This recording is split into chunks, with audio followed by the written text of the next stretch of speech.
Hello friends, എല്ലാവർക്കും കാറ്റത്തെ കിളിക്കൂടിന്റെ വരാനിരിക്കുന്ന ഒരു എപ്പിസോഡ് റിവ്യൂയിലേക്ക് സ്വാഗതം. ഈ റിവ്യൂ നിങ്ങൾക്ക് ഇഷ്ടമായെങ്കിൽ ലൈക്ക് ചെയ്തും സബ്സ്ക്രൈബ് ചെയ്തും സപ്പോർട്ട് ചെയ്യണേ. നിധിയെ കാണാനായി വന്ന സുഭാഷിൽ നിന്നും സത്യങ്ങളെല്ലാം തിരിച്ചറിയുകയാണ് രാജീവ്. പോലീസ് സ്റ്റേഷനിൽ വെച്ച് നിധിയുടെയും സുധീഷിന്റെയും കല്യാണം നടന്നത് എങ്ങനെയാണെന്നും നിധി ഡിവോഴ്സ് വേണമെന്ന് പറഞ്ഞ സാഹചര്യം എന്താണെന്നും നിധിയും സുധീഷും ഭാര്യ ഭർത്താക്കന്മാരായി ഒരുമിച്ച് ജീവിച്ചിട്ടില്ല എന്നുമൊക്കെ രാജീവ് അറിയുകയാണ്. തുടർന്ന് വളരെ സന്തോഷത്തോടുകൂടി വീട്ടിലേക്ക് വരികയാണ് രാജീവ്. വെള്ളവുമായി ഹേമ അരികിലേക്ക് വരുമ്പോൾ രാജീവ് പറയുന്നു, ഹേമേ ഇങ്ങോട്ടിരിക്കുക. ഹേമ ചോദിക്കുന്നു, എന്താ രാജീവേട്ട ഇത്ര വലിയ സന്തോഷം? അതിന് കാരണമുണ്ടെന്ന് രാജീവ് പറയുമ്പോൾ ഹേമ ചോദിക്കുകയാണ്, രാജീവേട്ടൻ എന്തിനാ ആ സുഭാഷിനെ ഡ്രോപ്പ് ചെയ്യാൻ പോയത്? പുഞ്ചിരിച്ച് രാജീവ് പറയുന്നു, ഹേമേ അവനെ ഡ്രോപ്പ് ചെയ്യാൻ പോയത് കൊണ്ടാണ് പല കാര്യങ്ങളും അറിഞ്ഞത്. ഇത്രയും നാളെ നമ്മൾ നിധിയോട് ഡിവോഴ്സ് ചെയ്തതിന്റെ കാരണം ചോദിച്ചില്ലേ, അതിനുള്ള മറുപടി ഇപ്പൊ കിട്ടി ഹേമേ.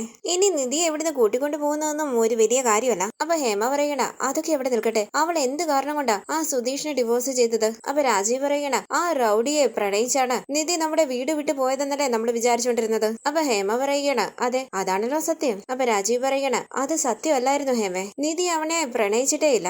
ഇത് കേട്ട് ഞെട്ടി ഹേമ ചോദിക്കുന്നു, എന്ത് രാജീവേട്ടൻ എന്തായി പറയുന്നേ? സുഭാഷ് പറഞ്ഞ കാര്യങ്ങളെല്ലാം ഹേമയോട് പറയുകയാണ് രാജീവ്. സൂര്യയുമായുള്ള കല്യാണം നടക്കാതിരിക്കാനാണ് സുധീഷിന്റെ ഒപ്പം നിധി തിരുവനന്തപുരത്തേക്ക് വന്നതെന്നും രാജീവിനെയും ഗുണ്ടകളെയും ഭയന്നാണ് നിധിയും സുധീഷും പോലീസ് സ്റ്റേഷനിലേക്ക് ഓടിപ്പോയതെന്നും നിധിയും സുധീഷും തമ്മിൽ പ്രണയത്തിലാണെന്ന് പോലീസുകാർ തെറ്റിദ്ധരിച്ചതും ലവേഴ്സ് ആണെന്ന് സുധീഷ് പറഞ്ഞതും രക്ഷപ്പെടാൻ വേണ്ടി നിധി അത് സമ്മതിച്ചു അവിടെ വെച്ച് കല്യാണം നടന്നതുമെല്ലാം രാജീവ് ഹേമയോട് പറയുകയാണ്. തുടർന്ന് രാജീവ് പറയുന്നു, ആ ഫ്രോഡ് നമ്മുടെ മകളെ ചതിച്ച് കല്യാണം കഴിച്ചതാ. നിധിക്ക് സുധീഷിനോട് പ്രണയം ഒന്നുമില്ലായിരുന്നു. നമ്മുടെ മകള് ഒരു തെറ്റും ചെയ്തിട്ടില്ല ഹേമേ. ഇത് കേട്ട് ഹേമ പറയണ, ആ മഹാഭാവി നമ്മുടെ മകളുടെ ജീവിതം നശിപ്പിക്കാൻ ശ്രമിച്ചു. ഇങ്ങനെ ഒരു റൗഡിയെ നിധി എങ്ങനെ പ്രണയിച്ചു എന്ന് ഒരു ചോദ്യം എന്റെ മനസ്സിലുണ്ടായിരുന്നു. ഇപ്പോഴല്ലേ സത്യം മനസ്സിലായത്? രാജീവ് ചോദിക്കുന്നു, നിധി അകത്തുണ്ടോ? അകത്തുണ്ടെന്ന് ഹേമ പറയുമ്പോൾ രാജീവ് ഉറക്കെ നിധിയെ വിളിക്കുകയാണ്. എന്താ അച്ഛാന്ന് ചോദിച്ച് നിധി അവിടേക്ക് വരുമ്പോൾ രാജീവ് പറയുന്നു, ഇങ്ങോട്ട് വാ നിധി, വാ ഇവിടെ വന്നിരിക്കുക, ഇവിടെ ഇരിക്കെന്ന് പറഞ്ഞ് നിധിയെ പിടിച്ച് അരികിലേക്ക് ഇരുത്തുകയാണ് രാജീവ്. ഹേമയും നിധിയുടെ അരികിലേക്ക് വന്നിരിക്കുന്നു. കണ്ടു നിറഞ്ഞ സ്നേഹത്തോടുകൂടി രാജീവ് ഹേമയും നിധിയെ തലോടുമ്പോൾ സംശയത്തോടുകൂടി അവരെ നോക്കുകയാണ് നിധി. രാജീവ് പറയുന്നു, അച്ഛന് മോളെ കുറിച്ച് ഓർക്കുമ്പോൾ അഭിമാനമുണ്ട്. നിന്റെ കല്യാണം എങ്ങനെയാ നടന്നതെന്ന് സുഭാഷ് പറഞ്ഞു. ഇത് കേട്ട് ഞെട്ടി രാജീവിനെയും ഹേമയും നോക്കുകയാണ് നിധി. അപ്പൊ ഹേമ പറയുകയാണ്, നീ ആ ഡ്രൈവർ സുധീഷിനെ പ്രണയിച്ചാണ് വീട്ടിൽ നിന്നും ഒളിച്ചോടി പോയെന്നാ ഞങ്ങൾ ഇത്രയും നാളും വിശ്വസിച്ചത്. ഇപ്പൊ അതെല്ലാം കള്ളമായിരുന്നു എന്ന് മനസ്സിലായപ്പോൾ ഒരുപാട് സന്തോഷമായി മോളെ നിധി. അപ്പൊ രാജീവ് പറയുകയാണ്, ഞാൻ മോക്ക് വേണ്ടി ഏർപ്പാടാക്കിയ കല്യാണം ഇഷ്ടമല്ലാന്ന് നീ പലതവണ എന്നോട് പറഞ്ഞു. പക്ഷെ ഞാൻ കേട്ടില്ല. നിന്റെ ജീവിതം നന്നാകണമെന്ന് ആഗ്രഹിച്ചതല്ലാതെ നിനക്ക് എന്താണ് വേണ്ടതെന്ന് ഞാൻ ചിന്തിച്ചില്ല. ആ സുധീഷ് നിന്റെ സാഹചര്യം ഒരവസരമാക്കിയെടുത്ത് നിന്നെ കല്യാണം കഴിച്ചതാണ് മോളെ. നടന്നെന്നെല്ലാം സുഭാഷ് പറഞ്ഞു. ഈ കല്യാണം എങ്ങനെയാണ് നടന്നത്, നീ എന്തിനാണ് ഡിവോഴ്സിന് അപ്ലൈ ചെയ്തത്, എല്ലാം പറഞ്ഞു. അച്ഛൻ നിന്നെ കുറിച്ച് ഓർക്കുമ്പോൾ അഭിമാനിക്കുക. നീ ആരെയും വിശ്വസിച്ച് ഒളിച്ചോടി പോയതല്ല. കല്യാണത്തിന് ഇഷ്ടമില്ലാത്തത് കൊണ്ട് വീട്ടിൽ നിന്നും പോയതാ. അതിന് കാരണക്കാര് ഞങ്ങളാണല്ലോ. ഞങ്ങളുടെ ഭാഗത്താ എല്ലാ തെറ്റും. കല്യാണത്തിന് ഇഷ്ടമല്ലാന്ന് നീ പറഞ്ഞപ്പോൾ ഞങ്ങളത് കേൾക്കണമായിരുന്നു. സോറിടാ, ഈ അച്ഛനോട് ക്ഷമിക്ക്. എന്താ അച്ഛാന്ന് നിധി ചോദിക്കുമ്പോൾ കണ്ണു നിറഞ്ഞ രാജീവ് പറയുകയാണ്, നീ ഇത്രയൊക്കെ കഷ്ടപ്പെടാൻ കാരണക്കാരൻ ഞാനാണല്ലോ. നീ അച്ഛനോട് വലിയ കാര്യമൊന്നും അല്ലല്ലോ ചോദിച്ചത്. കല്യാണം വേണ്ട, ജോലിക്ക് പോണോന്നല്ലേ പറഞ്ഞുള്ളൂ. അത് ഞാൻ സമ്മതിച്ചിരുന്നെങ്കിൽ നീ ഇങ്ങനെ കഷ്ടപ്പെടേണ്ട കാര്യമില്ലായിരുന്നു. ഇതിനെല്ലാത്തിനും കാരണക്കാരൻ ഞാനാ. അങ്ങനെയൊന്നും ഇല്ല അച്ഛാന്ന് നിധി പറയുമ്പോൾ രാജീവ് പറയുകയാണ്, പക്ഷെ ഒരു കാര്യമുണ്ട്, നിന്റെ കല്യാണം എങ്ങനെയാണ് നടന്നതെന്ന് നീ മനസ്സിലാക്കിയപ്പോൾ ധൈര്യമായിട്ട് അവനെ ഡിവോഴ്സ് ചെയ്തില്ലേ? അതാണ് രാജീവ് ശങ്കറിന്റെ മകൾ നിധി. എന്റെ മകള് ഇങ്ങനെ വേണം, ഇങ്ങനെ തന്നെയായിരുന്നു വേണ്ടത്. നീ എന്റെ പൊന്നു മോളാന്ന് പറഞ്ഞ് രാജീവ് സ്നേഹത്തോടുകൂടി നിധിയെ ചേർത്ത് പിടിക്കുകയാണ്. നിധി കണ്ണു നിറഞ്ഞ രാജീവിനെയും ഹേമയെയും നോക്കുന്നു. ഹേമയും വളരെ സന്തോഷത്തോടുകൂടി നിധിയെ ചേർത്ത് പിടിക്കുന്നു. തുടർന്ന് നിധി പറയുന്നു, ഈ സത്യം അച്ഛനോട് പറയാൻ ഞാൻ പലതവണ ശ്രമിച്ചത്, പക്ഷെ പറ്റിയില്ല. കല്യാണം കഴിക്കാൻ വേണ്ടി ഒന്നുമല്ല ഞാൻ വീട് വിട്ടു പോയത്. അപ്പൊ രാജീവ് പറയുന്നു, അതെനിക്ക് മനസ്സിലായി മോളെ, അതൊക്കെ വിട്. ദേ നോക്ക്, ഇനി നീ വിഷമിക്കാൻ പാടില്ല. നിന്റെ ഭാഗത്ത് ഒരു തെറ്റുമില്ല. നീ തങ്കവാ, തനി തങ്കം. കരയാതെ മോളെ. ദേ നോക്ക്, ഇനി നിനക്ക് ഇഷ്ടമുള്ളതുപോലെ ജീവിക്കാം. അച്ഛനും അമ്മയും മോളുടെ കൂടെ തന്നെ ഉണ്ട്. നീ ആഗ്രഹിച്ചതുപോലെ നിനക്ക് തിരുവനന്തപുരത്ത് ജീവിക്കാം, ജോലിക്ക് പോകാം. നിന്റെ കൂടെ ഞങ്ങൾ ഉണ്ടാകും. ഇതിനു മുമ്പ് ഞങ്ങൾ ചെയ്യാൻ പറഞ്ഞത് മോളുടെ കൂടെ നിന്ന് ഞങ്ങൾ ചെയ്യും. മോളുടെ കൂടെ അച്ഛനുണ്ട്, ധൈര്യമായിട്ടിരിക്കും. ഇത് കേട്ട് കണ്ണു നിറങ്ങിയ സന്തോഷത്തോടുകൂടി രാജീവിന്റെ നെഞ്ചിലേക്ക് ചായുകയാണ് നിധി. രാജീവ് കരഞ്ഞുകൊണ്ട് നിധിയെ ചേർത്ത് പിടിക്കുമ്പോൾ കണ്ണു നിറഞ്ഞ സ്നേഹത്തോടുകൂടി നിധിയെ തലോടുകയാണ് ഹേമ. തുടർന്ന് റൂമിലേക്ക് വന്ന രാജീവ് ഹേമയോട് പറയുന്നു, ഇക്കാര്യം ഞാൻ നേരത്തെ അറിഞ്ഞിരുന്നെങ്കിൽ ഞാൻ എപ്പോഴേ നിധിയെ വീട്ടിലേക്ക് കൂട്ടിക്കൊണ്ട് വന്നേനെ. അപ്പൊ ഹേമ പറയുകയാണ്, അതെ രാജീവേട്ട, ഇത്രയൊക്കെ നടന്നിട്ടും നമ്മൾ ഒന്നും അറിഞ്ഞില്ലല്ലോ. ഈ നിധി പോലും ഒരു വാക്ക് നമ്മളോട് പറഞ്ഞില്ല. അപ്പൊ രാജീവ് പറയുകയാണ്, അവളെ കുറ്റപ്പെടുത്താൻ പറ്റില്ല ഹേമേ. ആദ്യമൊക്കെ അവള് നമ്മുടെ അടുത്തേക്ക് വന്നില്ലേ, നമ്മൾ അവള് പറയുന്നതൊന്നും കേൾക്കാൻ നിന്നില്ല. പക്ഷെ എനിക്കിപ്പം വലിയ സന്തോഷം. എന്റെ മകള് വീട്ടിൽ നിന്നും ഒളിച്ചോടി പോയതൊന്നും അല്ല. കല്യാണം ഇഷ്ടപ്പെടാതെ പറയാതെ ഇറങ്ങിപ്പോയതാണ്. ഒരുത്തൻ അവളെ ചതിച്ച് കല്യാണം കഴിച്ചു. അവൻ ഫ്രോഡാണെന്ന് മനസ്സിലാക്കിയ അടുത്ത നിമിഷം ഡിവോഴ്സ് ചെയ്തു. എന്റെ മകളാണ് ഹേമ അവള്. ഇപ്പൊ നിധി നമ്മുടെ വീട്ടില് നമ്മുടെ മകളായിട്ട് ജീവിക്കുന്നു. നിനക്കൊരു കാര്യം അറിയോ? നിധിയും സുധീഷും ഭാര്യ ഭർത്താക്കന്മാരായിട്ട് ഒരുമിച്ച് ജീവിച്ചിട്ട് പോലുമില്ല. നടന്നതൊരു കല്യാണമായിട്ട് പോലും അവള് കണ്ടിട്ടില്ല. പിന്നെ എങ്ങനാ അവള് ആ സുധീഷിന്റെ ഒപ്പം ഒരുമിച്ച് ജീവിക്കുക? അപ്പൊ രാജീവ് പറയണ അത് തന്നെയാ ഞാനും പറഞ്ഞത്. അവള് നമ്മുടെ മകളായിട്ട് തന്നെ നമ്മുടെ അടുത്തേക്ക് തിരിച്ചു വന്നു. എത്രയും പെട്ടെന്ന് അവളെ തക്കലയിലേക്ക് കൂട്ടിക്കൊണ്ടുപോയി അവളുടെ ലൈഫിൽ ഒരു മാറ്റം വരുത്തണം. അവള് തക്കലയിലേക്ക് വരുമോ എന്ന് ഹേമ ചോദിക്കുമ്പോൾ രാജീവ് പറയണ അവൾ ആ വീട്ടിൽ നിന്നും വരുമെന്ന് നമ്മൾ ചിന്തിച്ചായിരുന്നു. ഇപ്പൊ വന്നില്ലേ? അവള് വലുതായിട്ടൊന്നും നമ്മളോട് ചോദിക്കുന്നില്ല. ജോലി ചെയ്യണമെന്ന് പറയുന്നു. അത്രയല്ലേ ഉള്ളൂ. അവള് പറയുന്നതിൽ തെറ്റൊന്നുമില്ല. അവള് നന്നായി പഠിച്ചു, ഗോൾഡ് മെഡൽ വരെ വാങ്ങി. അവക്ക് ജോലി ചെയ്യണമെന്ന് ആഗ്രഹം ഇല്ലാതിരിക്കോ? അവൾ ആഗ്രഹിച്ചതുപോലെ ജോലി ചെയ്യട്ടെ. അതിനുവേണ്ടി നമുക്ക് എന്ത് ചെയ്യാൻ പറ്റുമോ അത് ചെയ്യാം. ഹേമ ചോദിക്കുന്നു രാജീവേട്ടൻ എന്താ ഉദ്ദേശിക്കുന്നത്? അപ്പൊ രാജീവ് പറയണ തക്കലയില് ഒരു വലിയ കമ്പനി തുടങ്ങി കൊടുക്കുക അവക്ക്. എന്തിനാ ഈ ചെറിയ കമ്പനിയിലൊക്കെ അവള് ജോലി ചെയ്യുന്നത്? വലിയൊരു ഓഫീസൊക്കെ ഇട്ടുകൊടുത്ത് ഞാൻ തന്നെ അവക്ക് വലിയ പ്രോജക്റ്റ് ഒക്കെ മേടിച്ചു കൊടുക്കും. തക്കലയിൽ ഇഷ്ടമല്ലെങ്കിൽ ബാംഗ്ലൂർക്ക് പോകട്ടെ, പക്ഷെ തിരുവനന്തപുരത്ത് നിൽക്കാൻ പാടില്ല.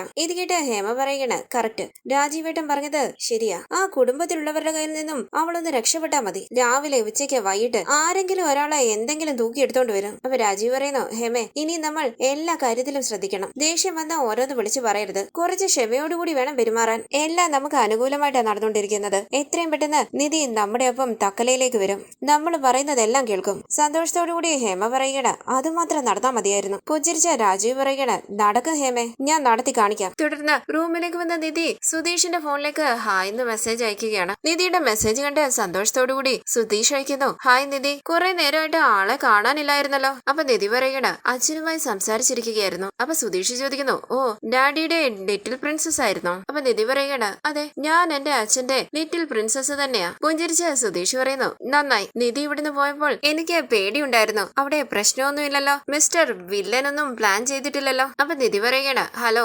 അങ്ങനെയൊന്നുമില്ല. എന്റെ അച്ഛൻ എന്നോട് നന്നായി സംസാരിക്കുന്നുണ്ട്, പറഞ്ഞതുപോലെ ചെയ്യുന്നുണ്ട്, ഒരു പ്രശ്നവുമില്ല. സുധീഷിന്റെ കാര്യം അറിയോ? അപ്പൊ സുധീഷ് പറയണ പറഞ്ഞാലല്ലേ അറിയൂ. അപ്പൊ നിധി പറയണ അച്ഛൻ തീരുമാനിച്ച കല്യാണത്തിൽ നിന്നും രക്ഷപ്പെടാൻ വേണ്ടിയാണ് ഞാൻ സുധീഷിന്റെ ഒപ്പം രാത്രി തിരുവനന്തപുരത്തേക്ക് പോകാൻ ഇറങ്ങിയതെന്ന് അച്ഛൻ അറിഞ്ഞു. ഞാനിന്ന് എന്റെ അച്ഛനോട് എല്ലാ സത്യവും തുറന്നു പറഞ്ഞു. എന്ത് സത്യമെന്ന് സുധീഷ് ടെൻഷനോടുകൂടി ചോദിക്കുമ്പോൾ നിധി പറയുകയാണ് ഞാൻ സുധീഷിനെ കല്യാണം കഴിക്കാൻ വേണ്ടിയല്ല വീട്ടിൽ നിന്നും ഇറങ്ങി വന്നത്. അച്ഛൻ തീരുമാനിച്ച കല്യാണത്തിൽ നിന്നും എസ്കേപ്പ് ആകാൻ വേണ്ടിയാണ് സുധീഷിന്റെ ഒപ്പം വന്നതെന്ന് ഞാൻ അച്ഛനോട് പറഞ്ഞപ്പോൾ അച്ഛൻ എന്ത് സമാധാനമായെന്നറിയോ? ടെൻഷനോടുകൂടി സുധീഷ് ചോദിക്കുന്നു ഇപ്പൊ എന്തിനാ നിധി അതെല്ലാം അച്ഛനോട് പറഞ്ഞത്? അപ്പൊ നിധി ചോദിക്കണ്ട എന്താ പറഞ്ഞാലെന്താ? അപ്പൊ സുധീഷ് പറയണ അയാൾ ഇത് വെച്ച് വലിയ എന്തോ പ്ലാൻ നടത്താൻ പോകുക. നിധി ചോദിക്കുന്നു അയാളോ? എന്താ ഒരു ബഹുമാനം ഇല്ലാതെ സംസാരിക്കുന്നേ? അപ്പൊ സുധീഷ് പറയണ സോറി ടൈപ്പിംഗ് എററാ. അപ്പൊ നിധി പറയണ വിശ്വസിച്ചു. അപ്പൊ സുധീഷ് പറയണ നിധിയുടെ അച്ഛൻ സത്യമെല്ലാം മനസ്സിലാക്കിയിട്ട് എന്നെ നിധിയും പിരിക്കും. ഇത് കേട്ട് പുഞ്ചിരിച്ച് നാണത്തോടു കൂടി ഒന്ന് ആലോചിച്ച് നിധി ചോദിക്കുന്നു നമ്മുടെ ഇടയിൽ പിരിക്കാൻ എന്തുണ്ട്? നമ്മൾ നേരത്തെ തന്നെ പിരിഞ്ഞല്ലോ. അപ്പൊ സുധീഷ് പറയണ ഈ ലോജിക്കിനൊന്നും ഒരു കുറവില്ല. നിധി എനിക്കൊരു 6 മാസത്തെ സമയം തന്നിട്ടില്ലേ? അതിനുള്ളിൽ എന്ത് വേണമെങ്കിലും നടക്കാമല്ലോ. കോടതിക്ക് വേണമെങ്കിൽ നമ്മളെ പിരിക്കാം, പക്ഷെ ശരിക്കുള്ള പ്രണയമാണെങ്കിൽ എന്നെങ്കിലും ഒന്നിക്കും. നിന്റെ അച്ഛൻ വിചാരിച്ചാലും അത് തടയാൻ പറ്റില്ല. ഇത് കേട്ട് പുഞ്ചിരിച്ച നിധി പറയണ ഹലോ ഈ ഡയലോഗ് പഞ്ചൊന്നും എന്റെ അടുത്ത് വേണ്ട. എന്റെ അച്ഛൻ നമ്മളെ പിരിക്കുന്നതിനെ കുറിച്ചൊന്നും ചിന്തിച്ചിട്ട് പോലുമില്ല. സുധീഷ് ചോദിക്കുന്നു നിധി എന്നെ ഒരല്പം പോലും മിസ് ചെയ്തില്ലേ? പുഞ്ചിരിച്ചൊന്ന് ആലോചിച്ച് നിധി പറയണ സുധീഷിനെ ആര് മിസ് ചെയ്യാനാ? ഞാൻ നേരത്തെ പറഞ്ഞല്ലോ മിസ് ചെയ്തൊന്നും ഇല്ലെന്ന്. അപ്പൊ സുധീഷ് പറയണ അപ്പൊ നീ തമാശക്ക് പറഞ്ഞല്ലേ? ഇപ്പൊ ഞാൻ സീരിയസ് ആയിട്ടാ ചോദിക്കുന്നേ. ശരിക്കും നിധി എന്നെ മിസ് ചെയ്യുന്നില്ലേ? ഒന്ന് ആലോചിച്ച് നിധി പറയണ മിസ് ചെയ്തില്ല. ടെൻഷനോടുകൂടി സുധീഷ് ചോദിക്കുന്നു ഈ വീട് മിസ് ചെയ്യുന്നില്ലേ? ഇവിടേക്ക് തിരിച്ചു വരണമെന്ന് ആഗ്രഹിക്കുന്നില്ലേ? അപ്പൊ നിധി പറയണ വീട് ഞാൻ മിസ് ചെയ്യുന്നുണ്ട്, പക്ഷെ ഞാൻ എല്ലാവരെയും ഇടയ്ക്കിടയ്ക്ക് കാണുന്നുണ്ടല്ലോ, അതുകൊണ്ട് ആ ഫീലിങ്സ് എനിക്ക് ഒരുപാടൊന്നുമില്ല. ഇത് കേട്ട് സുധീഷ് ചോദിക്കണ അപ്പൊ അത്രേ ഉള്ളൂ എന്ന് നിധി പറയുമ്പോൾ സുധീഷ് പറയണ ശരി നിധി പോയി ജോലി ചെയ്യാൻ നോക്ക്, ഞാൻ പിന്നെ സംസാരിക്കാം. എന്താ പോവാണോ എന്ന് നിധി ചോദിക്കുമ്പോൾ സുധീഷ് പറയണ അതെ പോവാ. നിധി ചോദിക്കുന്നു ഒരുപാട് നേരം സംസാരിക്കാനുള്ളതുപോലെ ആയിരുന്നല്ലോ മെസ്സേജ് ചെയ്യാൻ തുടങ്ങിയത്, എന്താ പെട്ടെന്ന് പോകുന്നേ? അപ്പൊ സുധീഷ് പറയണ എന്നെ മിസ് ചെയ്യുന്നില്ലെന്നല്ലേ പറഞ്ഞേ, പിന്നെ ഞാനെന്ത് സംസാരിക്കാനാ, അതുകൊണ്ടാ പോകുന്നേ. അപ്പൊ നിധി പറയണ ശരി ഓക്കെ ഞാനും പോവാ പോന്നും പറഞ്ഞ് റിപ്ലൈ ചെയ്ത് ഫോൺ എടുത്ത് മാറ്റി വെക്കുകയാണ് സുധീഷ്. നിധി മനസ്സിൽ പറയുന്നു മിസ് ചെയ്യുന്നുണ്ടെന്ന് പറഞ്ഞാൽ സുധീഷ് ഓവറാക്കും. സുധീഷ് മനസ്സിൽ പറയണ എന്നെ മിസ് ചെയ്യുന്നില്ല എന്ന് അഭിനയിക്കുക, ഞാനാണോ ഫ്രോഡ്? ഇവളാ ഫ്രോഡ്. കള്ളം പറഞ്ഞ എന്നെ ചതിക്കുന്നത് കണ്ടില്ലേ, നോക്കട്ടെ ഇത് എവിടം വരെ പോകുമെന്ന്. പുഞ്ചിരിച്ച നിധി മനസ്സിൽ പറയണ മിസ് ചെയ്യുന്നില്ല എന്ന് പറഞ്ഞപ്പോൾ വിഷമമായി കാണോ? അങ്ങോട്ടൊരു മെസ്സേജ് അയച്ചാലോ? വേണ്ട, സുധീഷ് എന്നെ ഇങ്ങോട്ട് അയക്കട്ടെ. അങ്ങനെ ഫോണും പിടിച്ച് സുധീഷിന്റെ മെസ്സേജ് വരുന്നത് കാത്തിരിക്കുകയാണ് നിധി. തുടർന്ന് ഹേമയുടെ ഒരു റിലേറ്റീവ് വീട്ടിലേക്ക് വരികയും ഒരു വീട് പണിയുന്ന കാര്യം രാജീവുമായി സംസാരിക്കുകയുമാണ്. നിധിയെ വിളിച്ച് രാജീവ് ഈ കാര്യം പറയുന്നു. ഹോം സ്റ്റേക്ക് വേണ്ടിയുള്ള വീടാണ്, ആ ഒരു സ്റ്റൈലിൽ വേണം വീട് പണിയാനെന്ന് രാജീവ് പറയുമ്പോൾ പറയുമ്പോൾ അയാൾ പറയുന്നു, അതെ, രാജീവ് നിധിയുടെ കാര്യം പറഞ്ഞത്. അപ്പൊ രാജീവ് പറയുകയാണ്, നമ്മുടെ വീട്ടിലൊരു ആർക്കിടെക്ട് ഉള്ളപ്പോൾ പുറത്തുള്ള ആരെങ്കിലും എന്തിനാ ഏൽപ്പിക്കുന്നേ? അതാ ഞാൻ ഇങ്ങോട്ട് വരാൻ പറഞ്ഞേ. നിധി ചോദിക്കുന്നു, എവിടെ ഈ ഹോം സ്റ്റേ പണിയാൻ ആഗ്രഹിക്കുന്നേ? അപ്പൊ അയാൾ പറയുന്നു, എനിക്ക് ഒരുപാടെടുത്ത് ബിസിനസ്സുകളുണ്ട്, കൊച്ചിയിലും ബാംഗ്ലൂരും ഒക്കെ ഉണ്ട്, അവിടെയൊക്കെ എനിക്ക് ബിൽഡിങ്ങുകൾ പണിയേണ്ടതായിട്ടുണ്ട്. അപ്പൊ നിധി പറയണ, സോറി, ഞാനിപ്പം തിരുവനന്തപുരത്തുള്ള പ്രോജക്റ്റുകൾ മാത്രം എടുക്കുന്നത്. അപ്പൊ രാജീവ് പറയണ, ഇതിനാണ് മോൾ ആലോചിക്കുന്നത്? എവിടാണെങ്കിലും പ്രോജക്റ്റ് ചെയ്യാലോ. നമുക്ക് ഊട്ടിയിൽ ഒരു വീടില്ലേ, ആ വീട് ഡിസൈൻ ചെയ്തത് ബാംഗ്ലൂരിലുള്ള ഒരു ഏജൻസിയാ, എവിടെ ഇരുന്നും ഡിസൈൻ ചെയ്യാലോ. അയാൾ പറയുന്നു, എന്റെ ബിസിനസ് തിരുവനന്തപുരത്തുണ്ട്, കൂടുതൽ ബിസിനസ്സും തിരുവനന്തപുരത്തായതുകൊണ്ട് ഞാൻ ഇടയ്ക്കിടയ്ക്ക് തിരുവനന്തപുരത്ത് വരാറുണ്ട്. കമ്മ്യൂണിക്കേഷൻ ഈസി ആകുമല്ലോ എന്ന് കരുതിയാ ഞാൻ തിരുവനന്തപുരത്തുള്ള ഒരു ആർക്കിടെക്റ്റിനെ നോക്കിയത്. രാജീവ് ചോദിക്കുന്നു, എന്താ മോളെ എത്ര ആലോചിക്കാൻ, ചെയ്തു കൊടുക്ക്. അപ്പൊ നിധി പറയണ, ഞാൻ തിരുവനന്തപുരത്തുള്ള പ്രോജക്റ്റുകൾ മാത്രമേ അച്ഛൻ എടുക്കാറുള്ളൂ. അപ്പൊ രാജീവ് പറയണ, നീ കൊച്ചിക്കും ബാംഗ്ലൂർക്കും ഊട്ടിക്കും ഒന്നും പോകണ്ട, ഈ തിരുവനന്തപുരത്ത് ഇരുന്ന് തന്നെ പ്രോജക്റ്റ് ചെയ്താൽ മതി. അപ്പൊ ഹേമ പറയണ, നിധി ചേട്ടൻ നമ്മുടെ ബന്ധുവാ, നമ്മളെ വിശ്വസിച്ചാ ഇങ്ങോട്ട് വന്നത്, അപ്പൊ നീ അത് ചെയ്തു കൊടുത്തില്ലെങ്കിൽ ശരിയാകില്ല. ശരി എന്ന് പറഞ്ഞ അയാളുമായി പ്രോജക്റ്റിന്റെ കാര്യം സംസാരിക്കുകയാണ് നിധി. തുടർന്ന് നിധി പറയുന്നു, ഈ ഡീറ്റെയിൽസ് ഒക്കെ സാർ എനിക്ക് മെയിൽ ചെയ്താൽ മതി, ഞാൻ വർക്ക് ചെയ്തിട്ട് സാറിനെ കോൺടാക്ട് ചെയ്യാം. താങ്ക് യു മോളെ. രാജീവ് ഞാൻ ഇറങ്ങട്ടെ എന്ന് അയാൾ പറയുമ്പോൾ രാജീവ് പറയണ, കഴിച്ചിട്ട് പോയാൽ മതി, എനിക്കൊരു മീറ്റിംഗ് ഉണ്ട്, ഞാൻ പിന്നീട് ഒരിക്കൽ വരാം, അന്ന് കഴിച്ചിട്ടേ പോകുന്നൊക്കെ പറഞ്ഞ് സന്തോഷത്തോടു കൂടി അവിടെ നിന്ന് പോവുകയാണ് ഹേമയുടെ റിലേറ്റീവ്. രാജീവ് പറയുന്നു, മോളെ നിധി, നിന്നെ കുറിച്ച് ഓർക്കുമ്പോൾ എനിക്ക് അഭിമാനം തോന്നുക, ഇത്രയൊക്കെ കഴിവുകളുള്ള ഒരു കുട്ടിയാണല്ലോ ഞാൻ വീടിനകത്ത് ഒതുക്കി നിർത്താൻ നോക്കിയത്. മോക്ക് ഒരുപാട് പ്രോജക്റ്റുകൾ അച്ഛൻ കൊണ്ടുതരും, നീ ഇവിടെ ഇരുന്ന് കേരളത്തിലും ബാംഗ്ലൂരും ഒക്കെ പ്രോജക്റ്റ് ചെയ്യാം, നമ്മുടെ ആൾക്കാരെ എല്ലായിടത്തും ഉണ്ട്, നീ ഒരു തവണ ആ സൈറ്റ് ഒന്ന് പോയി കണ്ടാൽ മാത്രം മതി. തിരുവനന്തപുരത്ത് തന്നെ ഇരുന്ന് ഡിസൈൻ ചെയ്ത് കൊടുക്കും, ആവശ്യമുണ്ടെങ്കിൽ മാത്രം സൈറ്റ് കണ്ടാൽ മതിയല്ലോ. പിന്നെ തിരുവനന്തപുരത്ത് മാത്രമേ ഞാൻ ജോലി ചെയ്യുന്ന നീ പറയരുത്, ഇതൊരു ബിസിനസ് ആണ്, എവിടെ ചെന്നും ജോലി ചെയ്യാൻ നമ്മൾ തയ്യാറായിരിക്കണം. ഈ കാര്യത്തില് അച്ഛന് നല്ല എക്സ്പീരിയൻസ് ഉള്ളത് കൊണ്ട് പറഞ്ഞതാ, മോൾക്ക് ഒരു ടെൻഷനും വേണ്ട, അച്ഛനുണ്ട്. അങ്ങനെ രാജീവ് നിധിയെ ചേർത്ത് പിടിക്കുമ്പോൾ ഹേമ പറയണ, നിങ്ങളെ രണ്ടുപേരെയും ഇങ്ങനെ കാണാനാ ഞാൻ ആഗ്രഹിച്ച്, എന്റെ കണ്ണ് കിട്ടുമെന്നാ തോന്നുന്നത്. അങ്ങനെ അവർ നിധിയെ ചേർത്ത് പിടിച്ച് സന്തോഷത്തോടു കൂടി സംസാരിക്കുകയാണ്. തുടർന്ന് നിധി വരുന്നതും കാത്ത് ഒരു റെസ്റ്റോറന്റിന്റെ അരികിൽ നിൽക്കുകയാണ് സുധീഷ്. നിധി, നീ എന്താ പറഞ്ഞേ? എന്നെ മിസ് ചെയ്യുന്നില്ലെന്ന്. ഇന്ന് ഞാൻ കാണിച്ചു തരാം മിസ് ചെയ്യുന്നുണ്ടോ ഇല്ലയോ എന്ന്. ഈ സമയം നിധി ഓഫീസിലേക്ക് പോകാനായി ആ വഴി വരികയാണ്. പുഞ്ചിരിച്ച് സുധീഷ് മനസ്സിൽ പറയുന്നു, ആ വരുന്നുണ്ട്. അവിടെ ഇരിക്കുന്ന ഒരു സ്ത്രീയുടെ അരികിലേക്ക് ചെന്ന് സുധീഷ് പറയുകയാണ്, ഡാർലിങ്ങിന് ജ്യൂസ് ഓർഡർ ചെയ്യട്ടെ. അവർ പറയുന്നു, അതിനെന്താ ഡാർലിംഗ്, ജ്യൂസ് കുടിക്കാലോ. തുടർന്ന് ജ്യൂസുമായി അരികിലേക്ക് വന്ന സുധീഷ് പറയുകയാണ്, ഇത് സ്വീറ്റ് ലൈം ജ്യൂസ്, ഇത് കുടിക്കുമല്ലോ അല്ലേ?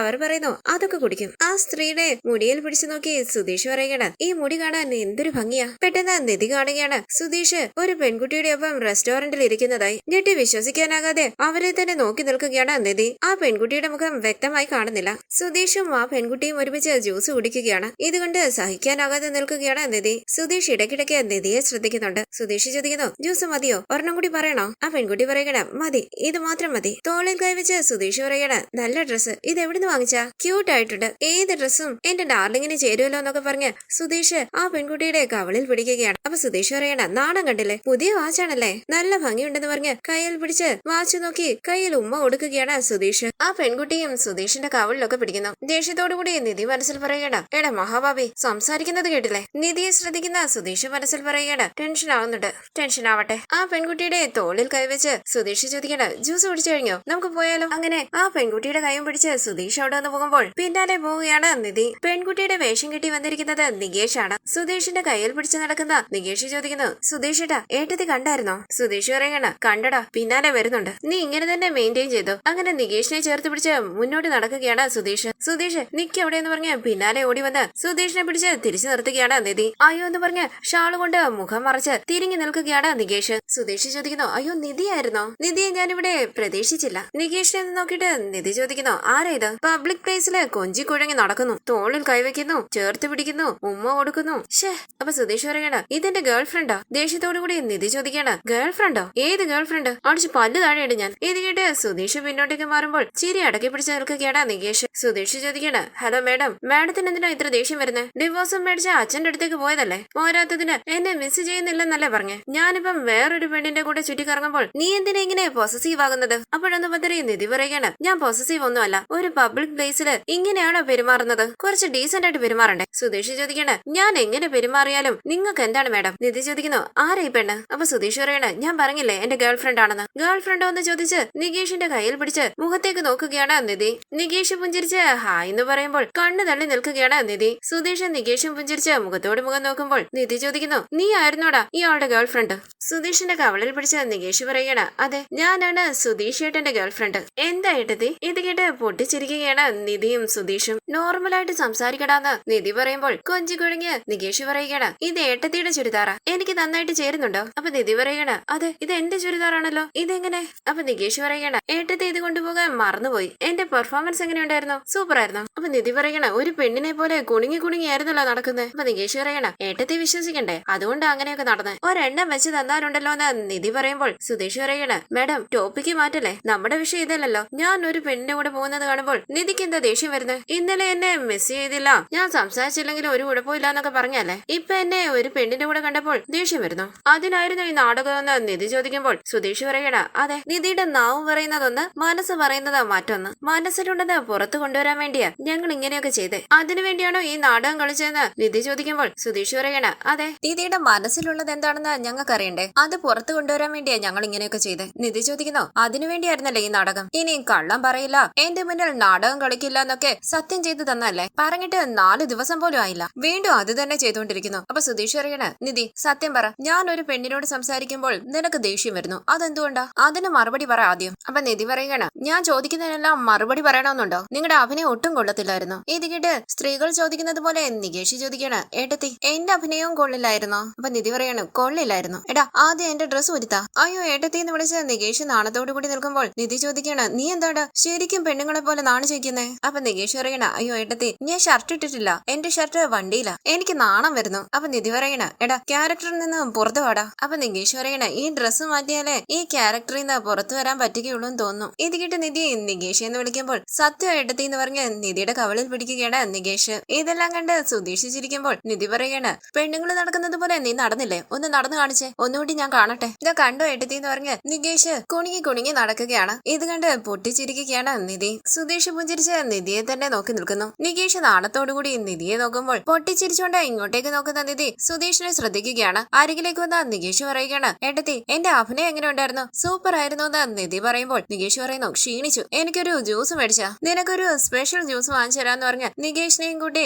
അവിടെ നിന്ന് പോവുകയാണ് സുധീഷ്. ചിരിച്ചുകൊണ്ട് നിധിയും പിന്നാലെ പോകുന്നു. തുടർന്ന് ജ്യൂസ് കുടിച്ചുകൊണ്ടിരിക്കുന്ന നിധി ചോദിക്കുകയാണ്, എടാ നികേഷ് പെണ്ണിന്റെ വേഷം കെട്ടാൻ നീ എങ്ങനെ സമ്മതിച്ചേ? അപ്പൊ നികേഷ് പറയാണ്, സുധീഷ് ഏട്ടന്റെ ജീവിതത്തിന് വേണ്ടി ഞാൻ ഇതെങ്കിലും ചെയ്യണ്ടേ? അങ്ങനെ പറയടാ നികേഷ് എന്ന് സുധീഷ് പറയുമ്പോൾ നിധി പറയണ, ഓ വലിയ ജീവിതം. അപ്പൊ സുധീഷ് പറയുന്നു, എന്റെ മിഷൻ സക്സസ് ആയി, ഞാനൊരു പെണ്ണിന്റെ കൂടെ പോയാൽ നിന്റെ ഏട്ടത്തിക്ക് അത് സഹിക്കാൻ കഴിയില്ല, കണ്ടില്ലേ പാഞ്ഞു വരുന്നത്. അപ്പൊ നിധി പറയാണ്, ഒട്ടും ഡീസന്റ് അല്ലാതെ പബ്ലിക് പ്ലേസില് ഒരു പെണ്ണിന്റെ കൂടെ നടക്കുന്ന കണ്ടാണ് ഞാൻ വന്ന് ചോദിച്ചേ, അല്ലാതെ സുധീഷ് പറയുന്ന റീസൺസ് ഒന്നുമില്ല. അപ്പൊ സുധീഷ് പറയണ, അതൊന്നുമല്ല, ഞാൻ ഒരു പെണ്ണിന്റെ കൂടെ ചിരിച്ച് തോളിൽ കൈയിട്ട് പോകുന്നത് കണ്ടപ്പോൾ നിനക്ക് സഹിച്ചില്ല. ഇല്ലാന്ന് പറയാൻ പറ്റുമോ നിധി നിനക്ക്? എടാ നികേഷ് നീ എന്റെ ഗേൾഫ്രണ്ട് ആണെന്ന് പറഞ്ഞപ്പോൾ നിന്നെ പിടിച്ചു വലിച്ചത് കണ്ടില്ലായിരുന്നോ? അപ്പൊ നികേഷ് പറയായിരുന്നു, ഏട്ടത്തിക്ക് എന്തൊരു ദേഷ്യമായിരുന്നു, കൈ പിടിച്ചു വലിച്ചതിന്റെ വേദന ഇതുവരെ മാറിയിട്ടില്ല. അപ്പൊ സുധീഷ് പറയണ, ശരിക്കും എന്റെ ഗേൾഫ്രണ്ട് ആയിരുന്നെങ്കിൽ അവക്ക് വേദനിക്കില്ലായിരുന്നോ? അപ്പൊ നിധി പറയണ, ഓ ഗേൾഫ്രണ്ട്സ് ഇല്ലാത്തതുപോലെയാ പറയുന്നത്, ഇല്ലാത്ത ഗേൾഫ്രണ്ടിന്റെ കൈ വേദനിക്കുമായിരുന്നെന്ന്. ചിരിച്ചുകൊണ്ട് സുധീഷ് പറയണ, നിധി നീ പെട്ടു, നീ രക്ഷപ്പെടാൻ ശ്രമിക്കുക. അപ്പൊ നിധി പറയണ,